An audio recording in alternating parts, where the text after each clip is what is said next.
grains! So today's vlog is a little different because I don't have no hat. Because for one of the rare times my hair is behaving and it's actually poofy and nice and not flat, which is rare because I don't even know what difference it makes. I could wash my hair once and it'll be poofy. I could wash it twice in the same wash, and it won't be poofy and it's the same shampoo. So I don't know. It has its own personality and I just don't understand it. Let me know if your hair has a mind of its own. I mean, it is attached to my brain, not literally, but you know what I mean? It's like in here, so it's like it has its own brain. Obviously, it's not literal, so don't take it too seriously. So today what I wanted to do is I wanted to play around with these Spectrum Noirs that were sent to me by Bonnita. If you're interested in Spectrum Noir kits, I'll leave all the link and information and tutorial videos down below. So I'm just going to play around with them. Nothing in terms of committing to a whole art piece, because that's not what I can't commit 6 hours to an art piece, unfortunately. I would love to one day have the time more permanently to actually do my hobbies. So these are great. So I can't wait to try these out. And not just is it by Bonnita, so this is the other one. This one is by Carrah, whom I follow on other socials, and this one is creative coloring. So I want to try this one, and the Bonnita one is a watercolor effect with alcohol-based markers. That sounds pretty cool. All right, so let's start with the watercolor kit, and as we can see, this is pretty much the colors it comes with. It comes with 6 papers and a how-to. Let us discover. Ooh. Wait, those are... Or is it just one? I thought, oh, these are coloring pages. Okay, hang on. All right, so it seems like I definitely jumped to conclusions. These are not alcohol-based markers. These are Spectrum Noir aqua markers. I've never heard of these before, so I'm really excited to try this new supply. So this is really cool. I thought they were alcohol-based markers because I'm used to Spectrum Noir just doing this. The colors that we get are, as you can see, Alpine Green, Scarlet, Prussian Blue, Kingfisher, I think that's a bird, right? And Sunshine. We also get a liner. Apparently this is a waterproof one and it is in the 0.3 thickness. That's good because I don't usually like thick outlines, so that's gonna be absolutely perfect. And then the illustrations that we get, we have a hummingbird.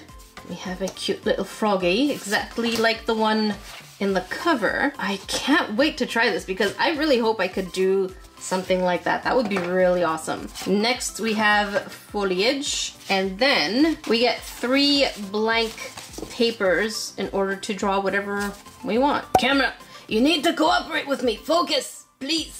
And we also get an instruction. Oh my god, that is beautiful. Oh, that is so pretty. I want to do this. I want to do this so much. So I'm gonna learn some of the technique and see how well I can apply it. All right, since I don't want to ruin my felt because it takes so much damage, I'm going to take a piece of cardboard and put some masking tape on top. So let's go.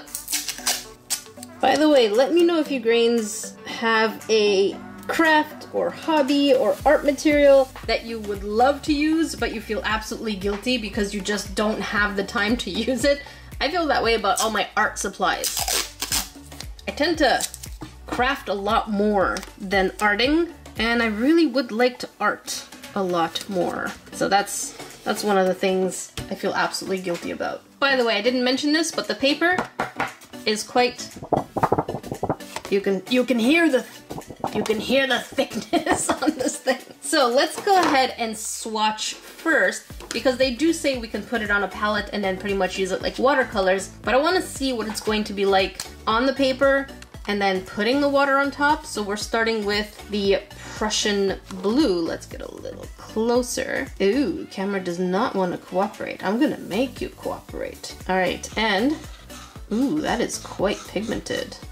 And I've wet my brush. Let's see how that looks. So we can kind of get this effect. By the way, I know nothing about watercolors, so for those of you who want to tell me I'm doing it wrong, most likely, but we can definitely see where I put it down. I wonder if it has to do with maybe just pushing it more, or if that's the way it goes. Here's our Alpine Green. This time I'm not waiting too long. My brush is much wetter. You could barely see where we put it down. Oh, that is quite the green, quite the green. Got it.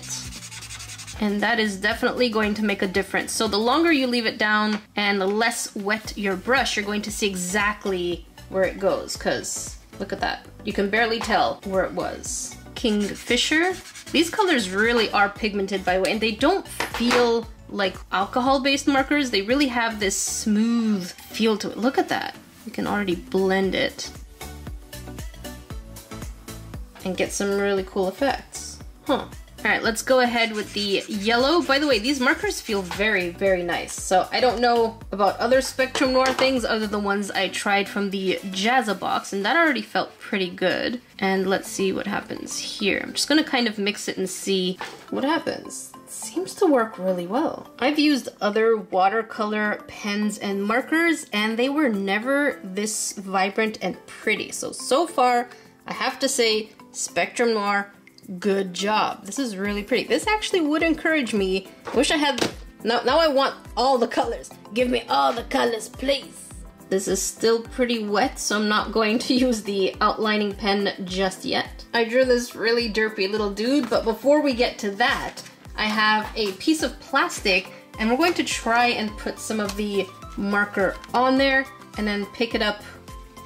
Ooh, look at that. With a wet brush, so I guess, oh, that really does absorb. And then we could just kind of paint with it. Ooh, that is really nice. Not as vibrant as down here, but I guess you can start layering it if you want. So, but then again, I guess it also depends on how wet my brush is, right? So I have not wet my brush more. I've actually removed some of the moisture. Let's see. Nope, it definitely needs water. So if I wet it just a little bit more, yep.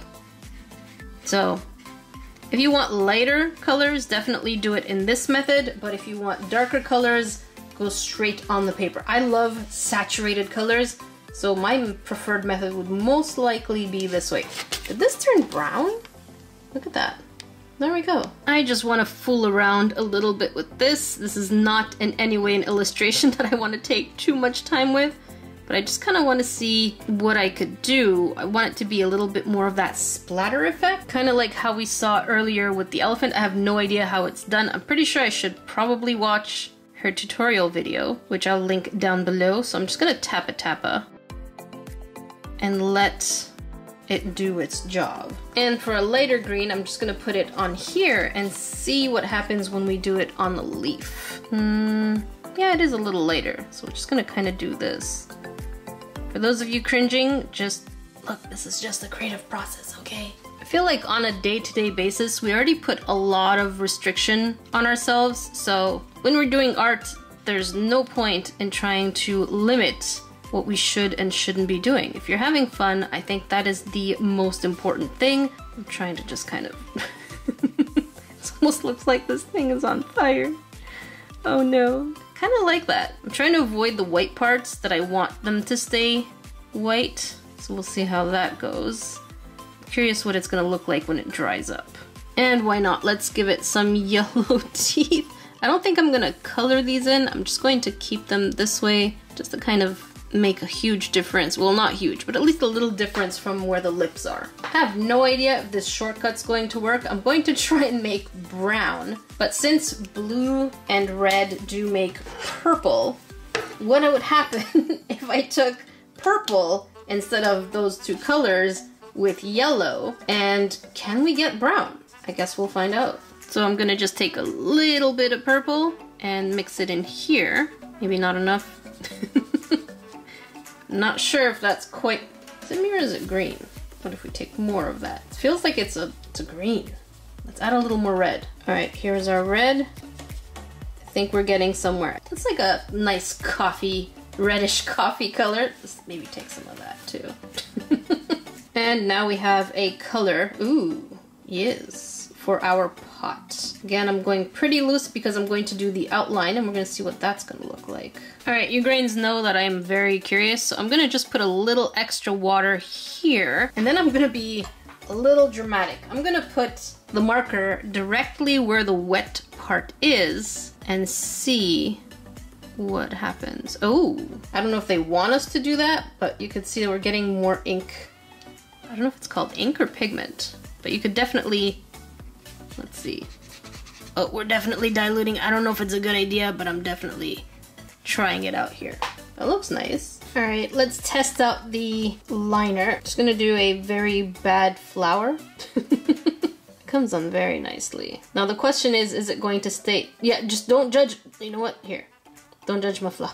I was always bad at drawing flowers. It goes on very smoothly. Now I'm curious, if I let it dry and then I put watercolor on, how's that gonna look?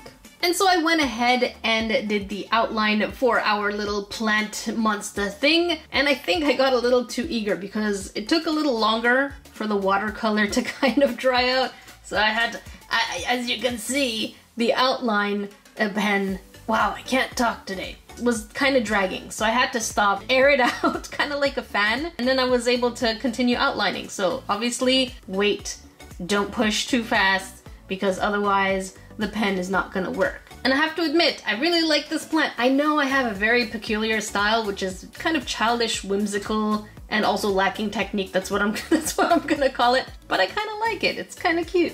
And now for the last thing I want to play around with is I want to see if this. Oh. So this is really nice. The outlining pen is not smudging, even though I put water on it.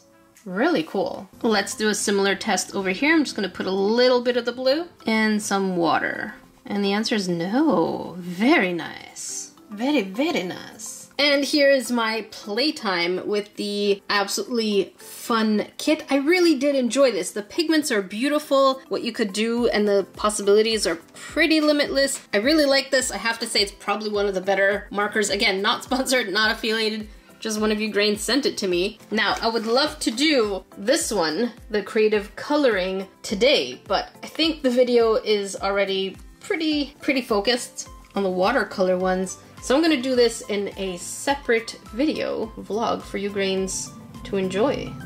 And unlike the previous one where I thought it was alcohol-based marker, these ones are actually alcohol-based markers. See, I'm underlining it for you right there. With that said, I'll see you grains in the next video. If you want to watch more vlogs, make sure you check here. And if you want to check something on my main channel, make sure you check it out. It is Nerdy Crafter, my main channel. This is my second channel, Nerdy Jackie. So if you're here first, welcome. But my main channel is way more active, so I'll see you there, maybe.